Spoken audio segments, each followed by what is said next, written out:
공동체의 일상적인 규례들, 아주 일상적인 규례들에 대해서 21장에서 26장까지 계속되고 있다는 것을 말씀을 드렸습니다.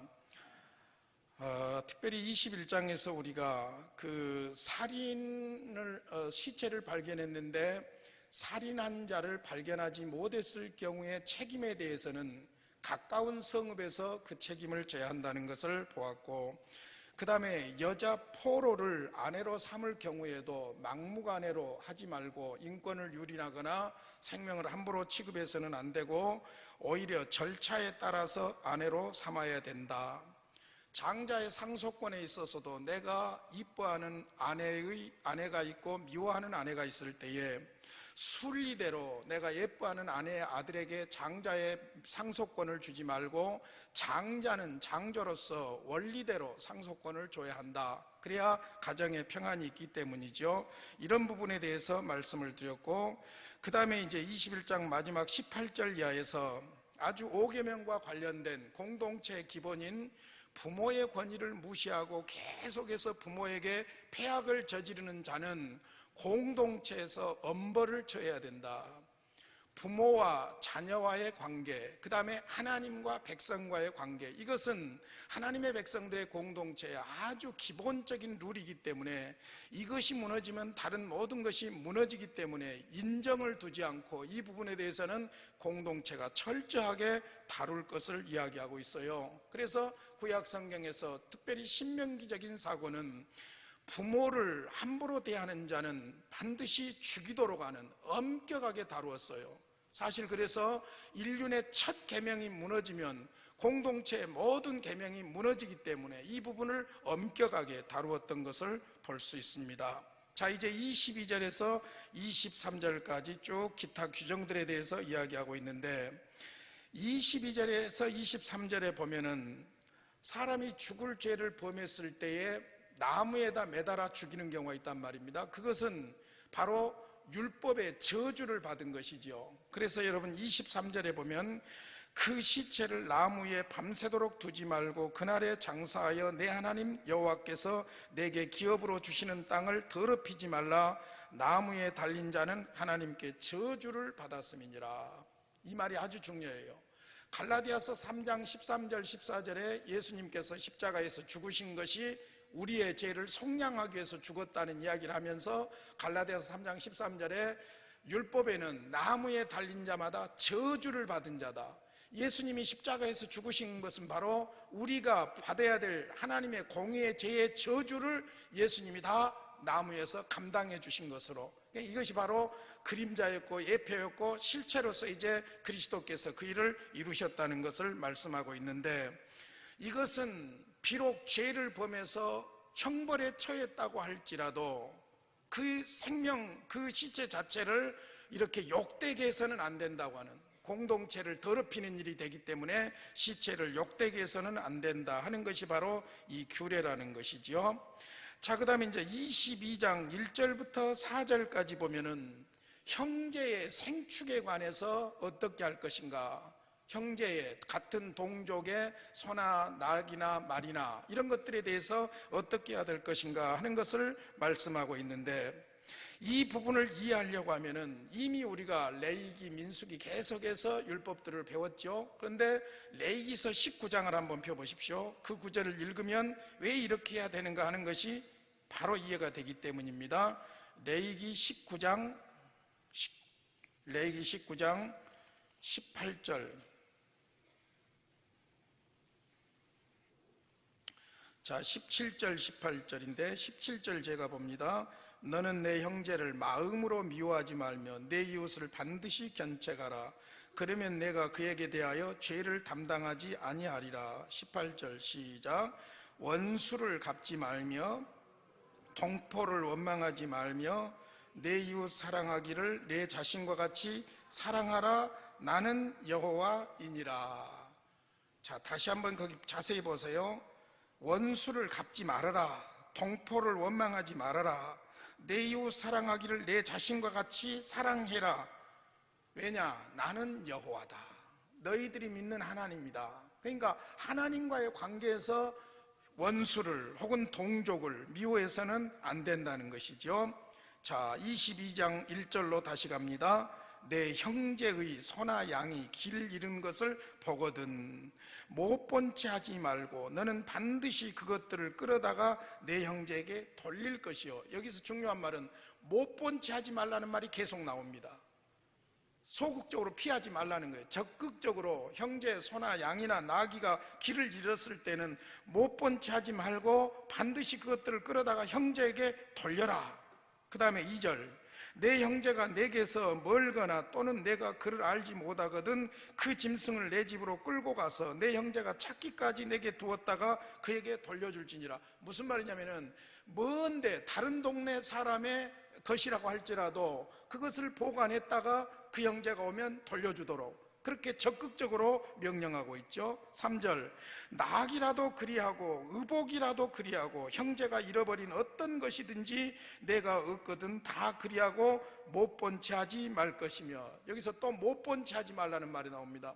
못 본 채 하지 말고 적극적으로 돌려주고 주인에게 돌아가도록 해라 그거예요. 4절 내 형제의 낙이나 소가 길에 넘어진 것을 보거든 못 본 채 하지 말고 너는 반드시 형제를 도와 그것들을 일으킬지니라. 에이 시원하다. 나 마음에 안 든 놈인데 그 집 망해야 되고 그 집 소도 나귀도 다 죽어야 되고 이런 심보가 있다는 것을 전제하고 있는 거예요. 그러죠? 저는 그냥 웃음이 나옵니다. 그냥 웃지요. 왜냐하면 내가 미워하는 사람이 잘 되면 별로죠. 그리고 내가 미워한 사람이 뭔가 좀 죄송하지만 아프다든지 뭐 이런 일이 있으면 너 그럴 줄 알았다고 속으로 은근히 쾌재를 부릴만 하죠. 그런 심리가 인간에게는 있는 거예요. 그러니까 그걸 아주 적극적으로 막고 있는 겁니다. 못 본 채 하지 마라. 그리고 그것을 주인에게 돌려줘라. 적극적인 이야기예요. 그러니까 공동체에서 인간관계가 얼마나 중요한가 하는 것을 하나님께서 계명을 통해서 구체적인 이런 규례들을 통해서 말씀해 주고 있는 것을 볼 수 있습니다. 자, 그 다음에 아주 사소한 것들이라고 그랬어요. 5절을 같이 읽어보겠습니다. 시작. 여자는 남자의 의복을 입지 말 것이요 남자는 여자의 의복을 입지 말 것이라. 이같이 하는 자는 내 하나님 여호와께 가증한 자이니라. 자, 여기서 남자가 여자 옷을 입고 여자가 남자 옷을 입는 것은 뭐라고 했냐면 가증한 것이라고 했어요. 가증한 것의 반대말이 뭘까요? 거룩한 거예요. 거룩과 가증 반대말이죠. 그러니까 무슨 말이냐, 이거는 지금 무엇이 전제되고 있냐면은 요즘 이제 이 성경을 그 문자 그대로 하면은 신랑 옷 입어서도 안 되고 각시 옷 입어서도 안 되고 요즘은 뭐 유니 섹스라 뭐 남자 여자 뭐 가리지 않고 옷도 입고 막 그러는데, 그러면 이거 문제가 되는 거 아닌가, 그렇게 그냥 가볍게 생각이 쉬운데 이게 지금 두 가지를 암시하고 있는 거예요. 하나는 먼저 그때 당시에 가나안 땅에서 우상을 숭배하는 사람들이 이런 옷을 입고 있는 거예요. 남자가 여자 옷을 남장을 하고 여장을 하고 이렇게 하고 있는 거예요. 그러니까 우상 숭배자들의 옷차림입니다. 이것이 우상 숭배자들의 옷차림이에요. 그리고는 이것을 남자가 여자 옷을 입지 말고 여자가 남자 옷을 입지 말라는 것은 성 정체성을 분명히 하고 있는 거예요. 정체성을 분명히 하고 있을 뿐만 아니라 여러분들이 22장을 자세히 읽고 계속해서 묵상하다 보면은 어떤 것이 연결되어지는 것을 알 수 있냐면은 생명과 그 다음에 가정과 그 다음에 창조 질서, 이렇게 연결되는 걸 볼 수 있어요. 생명이 얼마나 소중하게 다루어지고 있는가, 21장에서도 우리가 보았고 지금 계속해서 보고 있지만은 생명이 소중하게 다뤄지고 있고 그 생명이 태어나고 양육되고 성장하게 하는 가정 공동체를 아주 중요하게 다루고 있는 것을 볼 수 있고, 이것이 소중하게 잘 지켜지려고 하면은 무엇이 지켜져야 되느냐? 창조 질서가 지켜져야 되는 거예요. 창조 질서는 하나님은 하나님이고 인간은 인간이죠. 그리고 모든 피조물에는 뭐가 있습니까? 원리가 있고 질서가 있는 거예요. 그 질서를 깨서는 안 된다는 것이죠. 그러니까 남자와 여자가 부부를 이루어서 살아야지 남자와 남자가 살아서도 안 되고 여자와 여자가 살아서도 안 되는 거예요. 이 성 정체성 문제 정도가 아니라 이것은 하나님의 창조의 질서를 깨는 것이기 때문에 창조의 질서를 깨게 되면 결국 어떤 문제가 생기느냐, 치명적으로 생명의 문제가 생기고, 생명의 문제가 생기면 가정의 문제가 생기는 거예요. 가정의 문제가 생기면 그 사회는 종말이에요. 끝장이에요. 그걸 아셔야 돼요. 남자하고 남자하고 아무리 사랑해봐야 생명 탄생 못합니다. 여자하고 여자하고 아무리 진실한 사랑을 해도 생명이 없습니다, 여러분. 그러니까 결국 생명하고 가정하고 하나님의 창조 질서, 이 큰 틀에서 모든 것을 보는 것이 그리스도인의 삶이라는 거예요. 더더구나 우상을 숭배하는 다른 신을 섬기는 것은 창조의 대원칙을 깨는 거예요. 왜? 창조주 하나님을 피조물이 섬기게 되어 있는 거예요. 그 영광을 드러내게 되어 있는 거예요. 할렐루야. 그런데 다른 신을 섬기는 것은 결국 창조의 대원칙을 깨는 것이 되는 거예요. 그래서 여러분들께서 신명기를 그냥 율법적으로 보시지 말고 10계명에서 5, 6, 7, 8, 9, 10계명을 가만히 한번 묵상해 보세요. 생명을 어떻게 다루고 있고 그 다음에 가정을 어떻게 다루고 있는가. 그 생명과 가정 공동체를 지키기 위해서 인간관계들이 어떻게 돼야 되는가. 거짓 증언해서는 안 되고, 탐심을 부려서도 안 되고, 도둑질해서도 안 되고, 살인해서도 안 되고, 이 전부가 그 원칙이에요. 그럼 이것을 하나로 묶어놓는 것이 뭐냐? 바로 창조의 질서라는 것이죠. 그런 측면에서 오늘 본문 5절에서 여자는 남자의 옷을 입어서도 안 되고 여자는 남자의 옷을 입어서도 안 된다는 말은 가나안 땅에 이방신을 섬기는 사람들의 의복 양식이 바로 이거였어요. 소위 유니섹스, 이런 차이가 없는 거예요. 여러분, 재밌는 것은 박수하고 무당하고 무당하고 박수하고 이런 그 흔적들이 나타나고 있는 것을 발견할 수가 있는 것이죠. 남자가 이상하게 화장하고 이런 거 다 무당들에게 세계에서 있는 거잖아요. 그러니까 이방신을 섬기는 사람들의 그런 모습들을, 구별된 하나님을 섬기는 사람들은 따라해서는 안 된다. 거룩한 삶과 함께 그 다음에 분명한 성정체성을 가지고 살아야 된다. 지금 우리나라에서는 기독교인들만 동성애를 반대하고 보통 사람들은 소수인권 하면서 굉장히 이 부분에 대해서 진보적이고 자유롭게 그렇게 이야기해야 신사적인 것처럼 이야기해요. 뭐 서울시장도 주장하고 이재명 씨도 주장하고 안희정 씨도 주장하고 그분들 말이 나는 틀렸다는 말이 아니에요. 소수 인권은 보호를 받아야 돼요. 어떤 인권이든 인권은 보호를 받아야 돼요. 그러나 그 소수 인권 때문에 남자하고 남자가 가정을 이루고 여자하고 여자가 가정을 이루고 이런 것을 허용해버리면 죄송하지만 그건 소수 인권의 문제가 아니라 창조 질서를 깨므로 말미암아 우리 공동체를 망하게 하는 거예요. 그러셔야 돼요. 지금 실질적으로 우리가 전에 기론평 교수 와가지고 강의 들어서 알지만은 아무리 아니라고 난리를 쳐도 동성애에서 에이즈가 발생하고 있는 것이 사실이고 그 에이즈 환자로 인해서 우리나라 엄청난 세금이 몇 조에 달하는 세금이 지금 계속해서 나가고 있는 거예요. 담배 건강에 안 좋다고 하지 말아가고 지금 앞으로 술도 이제 세금 더 매길 것 같더라고요. 불쌍한 술, 담배 한 사람들만 돈 많이 뺏기게 생겼어. 보니까 더러워서 안 마시고 안 먹어버려야지, 안 피워버려야지. 담배세 엄청나게 매겨버리더니 이제 술세금도 지금도 높은데 엄청나게 매긴다고 하더라고요. 왜? 핑계가 뭐냐면 건강에 안 좋으니까 그렇게 이야기하는 거예요. 그럼 여러분, 담배, 술보다 더 우리 사회에 치명적인 에이즈와 같은 것을 가져온 이런 동성애를 우리가 권장해야 되냐 그 말이에요. 그 사람들의 인권을 무시하는 것이 아니라 그 사람들을 우리가 보호해주고 세워주고 그렇게 되지 않도록 치료해주고 회복시켜주고 그런 건 우리가 해야 되겠지만은 권장해가지고 소수인권이라 해가지고 그냥 그렇게 인정해버리고 사회법이 다 허락을 해버리면 앞으로 이제 개하고 결혼한다고 호적에 올릴 사람 나올런지도 몰라요. 그럼 창조 질서예요. 이것은 굉장히 중요한 거예요. 그러니까 5절 말씀 간단한 것 같지만은 그때 그 상황으로 가서 보면은 바로 그런 부분이에요. 너희는 거룩한 백성이다. 구별해서 살아야 된다. 색동은 있고 이상하게 남자 여자와 섞어 입고 하는 가난한 원주민들의 이방 우상을 섬기는 그런 사람들을 본받아서는 안 되고, 더더구나 창조의 질서에서 남성은 남성이어야 되고 여성은 여성이어야 되고 남성으로서 살고 여성으로서 살아야 돼요. 어떤 사람은 여성으로 태어난 것이 굉장히 원망스러운 사람이 있을 수 있고, 어떤 사람은 남성으로 태어난 것이 굉장히 원망스러울 수 있어요.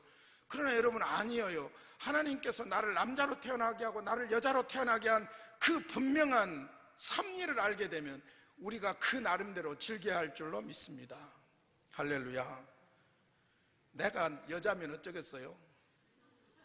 이렇게 못생긴 여자가 세상에 돌아다니면 또 어쩌겠어요?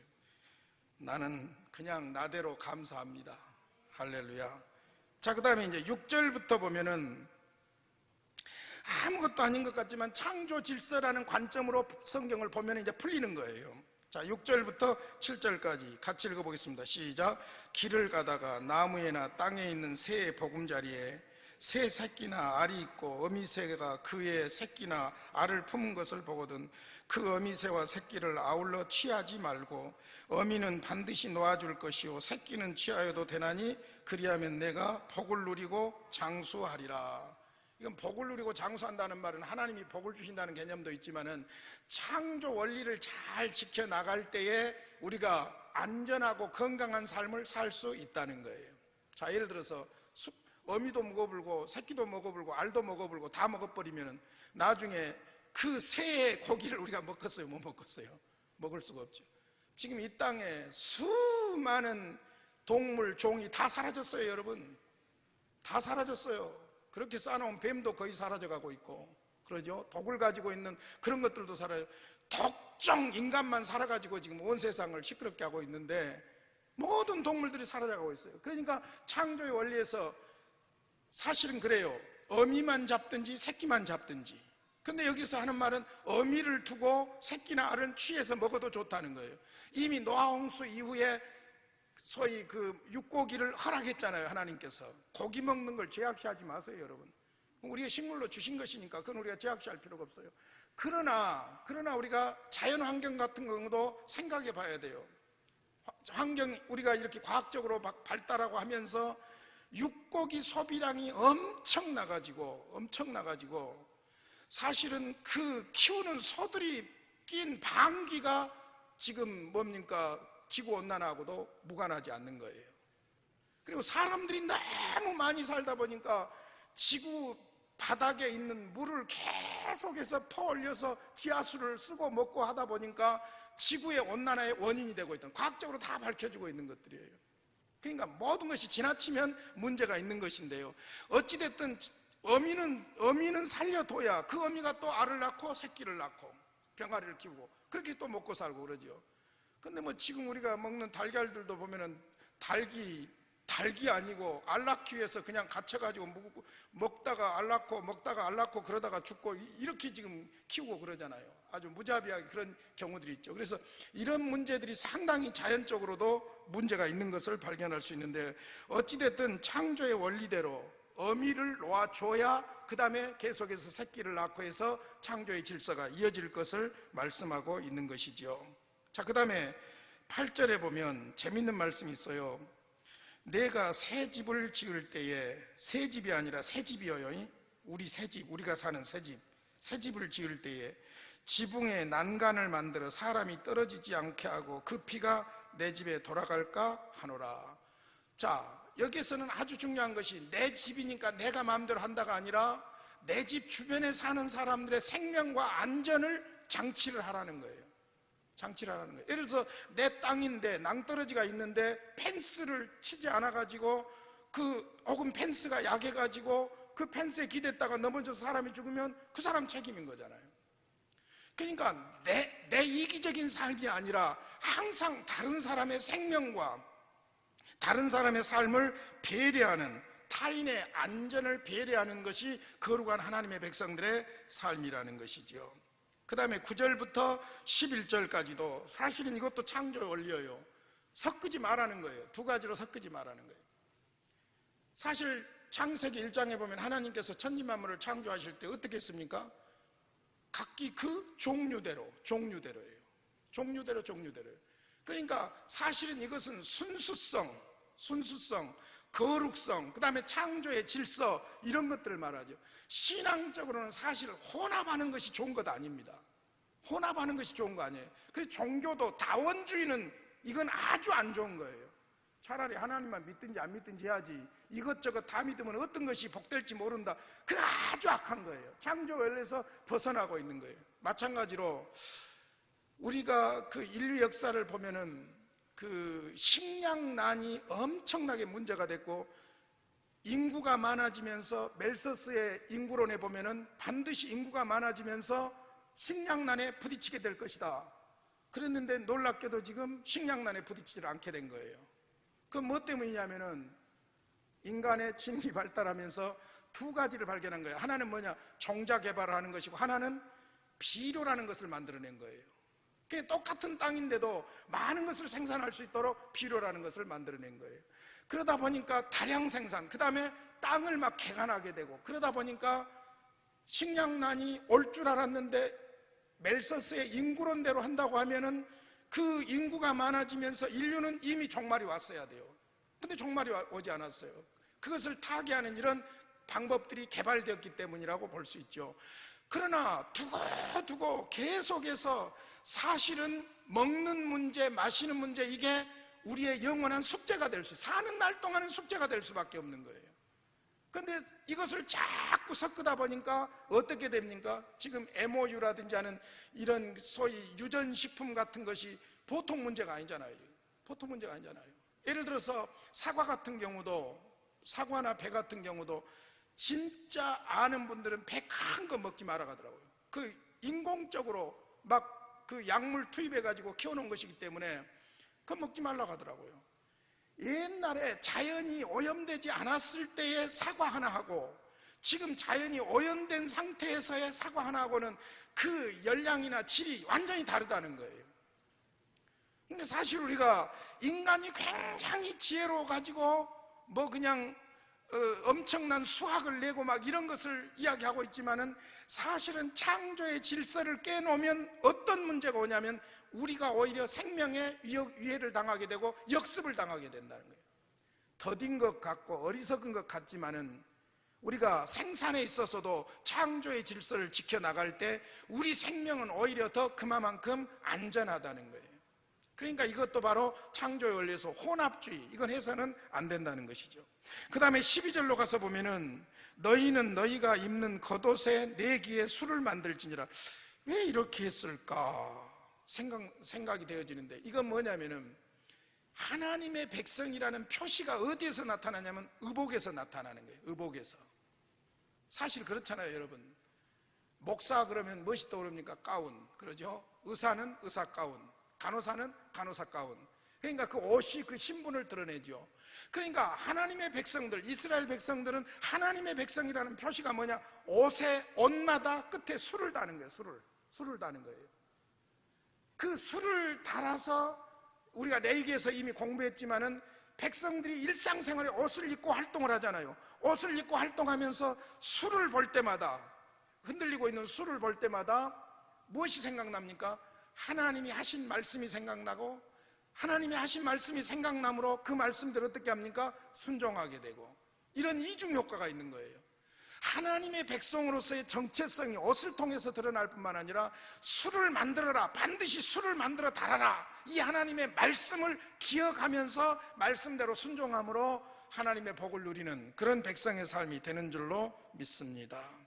그 다음에 이제 13절부터 마지막 30절까지는 사실상 가정 혹은 그 순결 이런 부분에 관한 것인데, 잊기도 민망하리만큼 뭐 동치미니 뭐 간음이니 뭐 이런 용어들이 나와서 매우 거북합니다마는 13절부터 21절까지는 거기에 자주 쓰이는 용어가 하나 있습니다. 그게 뭡니까?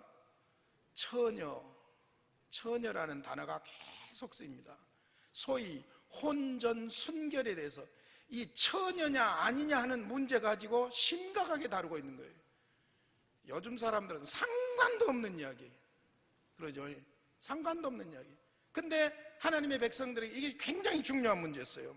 자, 누구든지 아내를 맞이하여 그에게 들어간 후에 그를 미워하여 비방거리를 만들어 그에게 누명을 씌워 이르되 내가 이 여자를 맞이하였더니 그와 동침할 때 그가 처녀임을 보지 못하였노라 하면, 각시가 미우니까 그 명분을 만든 거예요. 이거 처녀가 아니었다.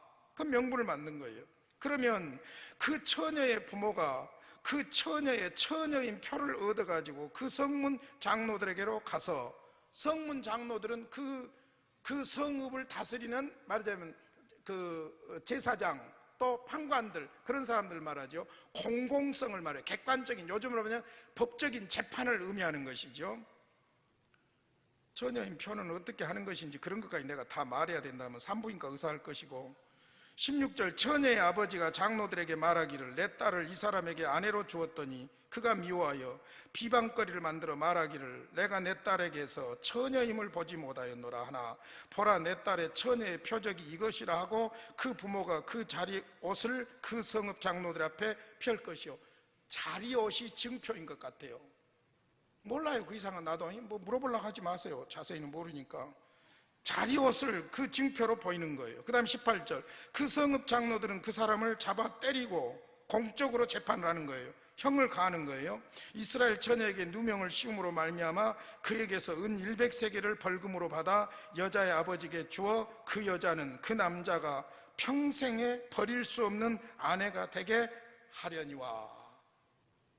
이거 이제 남자에게 문제가 있는 거예요. 근데 실질적으로 이제 그 다음 20절부터 21절까지는 진짜로 이 여자가 결혼하기 전에 이 남자 저 남자 이러고 돌아다녔다면 이것은 어떻게 하라는 거예요? 21절에 창기의 행동을 하여서 이스라엘 중에서 악을 행하였음이라 너는 이와 같이 하여 너희 가운데서 악을 제할지니라. 하나님의 백성들이기 때문에 이건 용납해서는 안 된다는 거예요.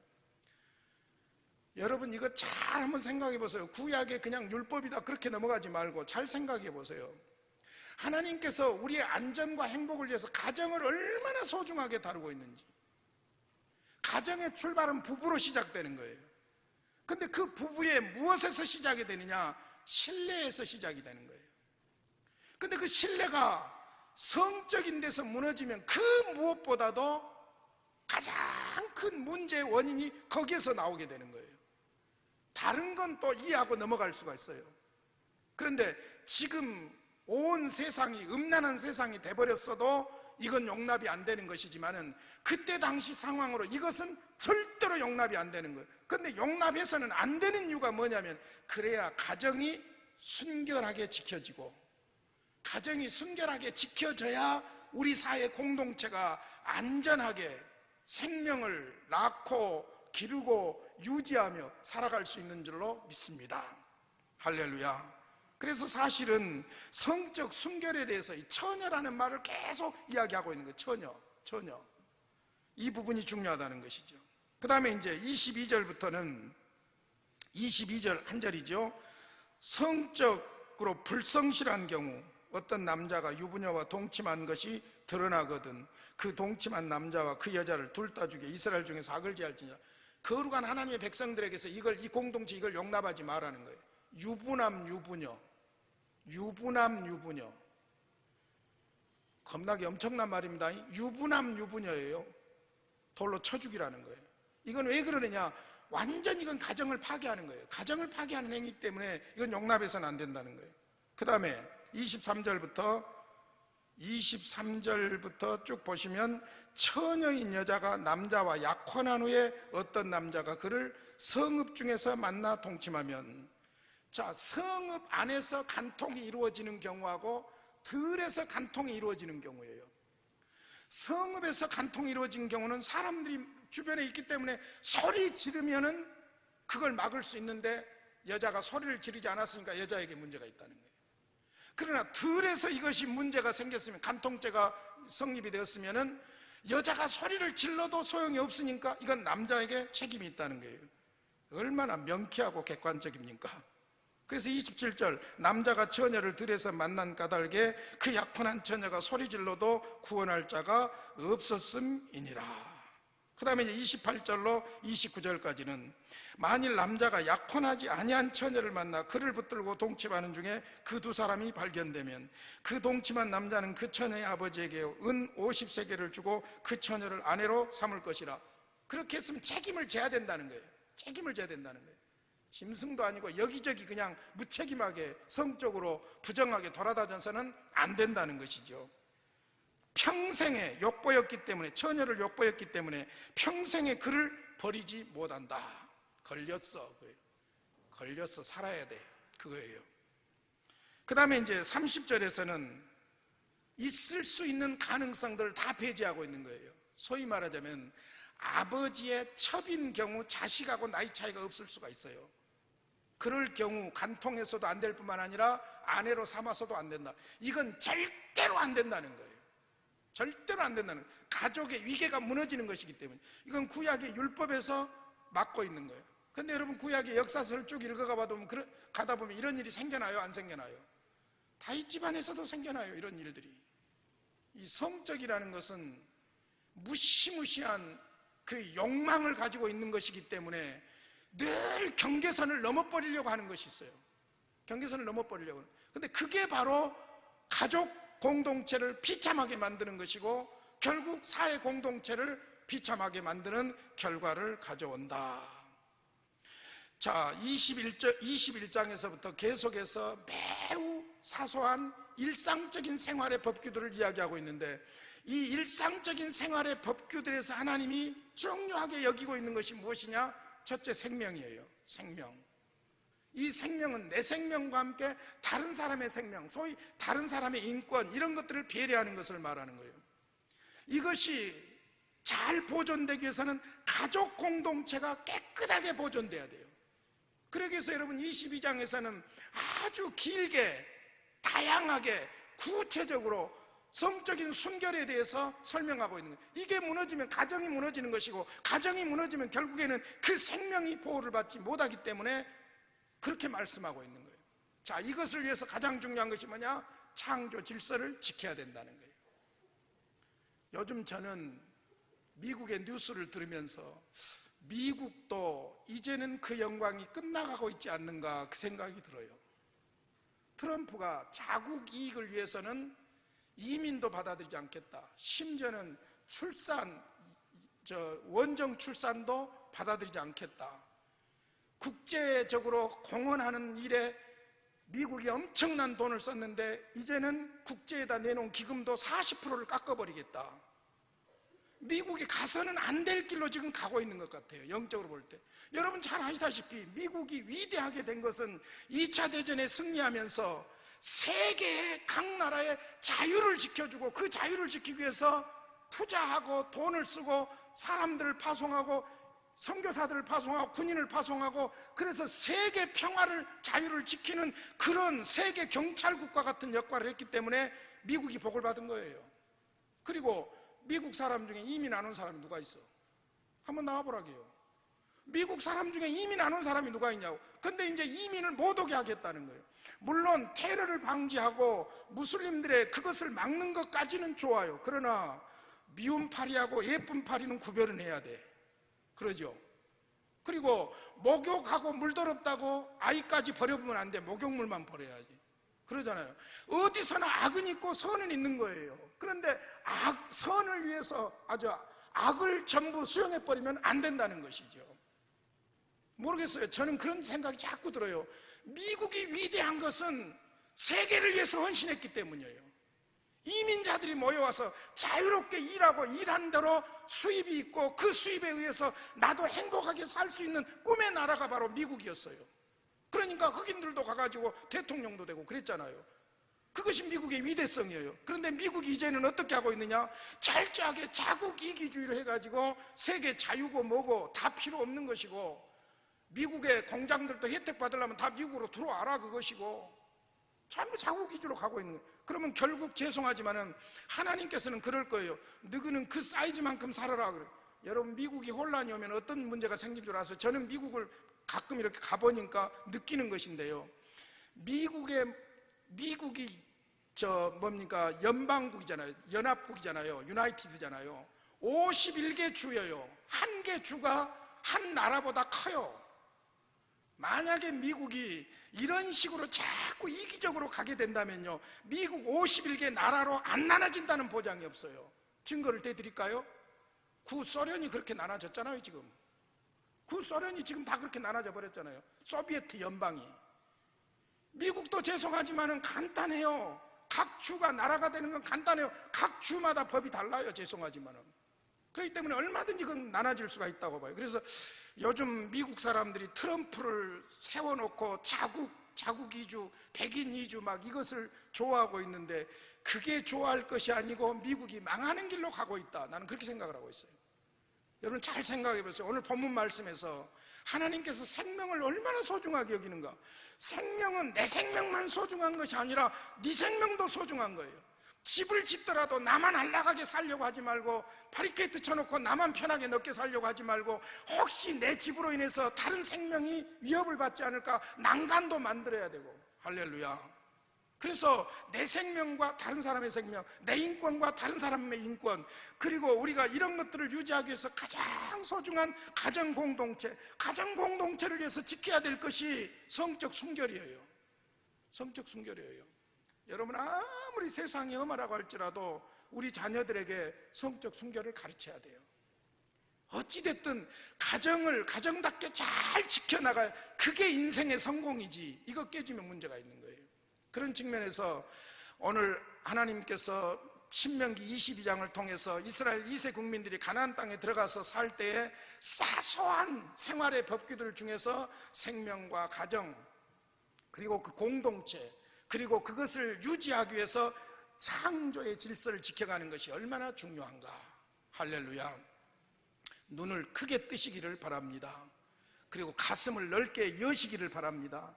비록 우리가 생각이 이기적이고 쫌생이 같은 마음으로 살아가고 있지만, 그래도 하나님을 믿는 사람들로서 창조의 원리 속에서 인생을 보고 사건을 보고 사물을 보고 믿음으로 승리하시기를 주님의 이름으로 축원합니다. 우리 아버지 감사합니다.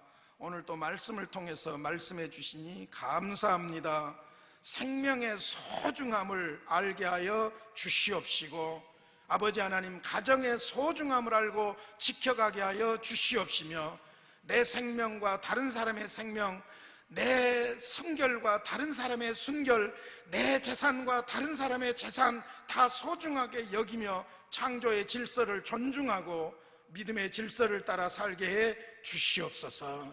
아버지여, 욕심투성인 우리들을 불쌍히 여기시고 눈을 열어 믿음의 눈으로 모든 것을 보며 행동할 수 있도록 성령님 역사하여 주시옵소서. 무엇보다도 우리 가정들을 지켜주시옵시고 우리 자녀들의 앞길 인도해 주시옵소서. 예수님의 이름으로 기도하옵나이다. 아멘.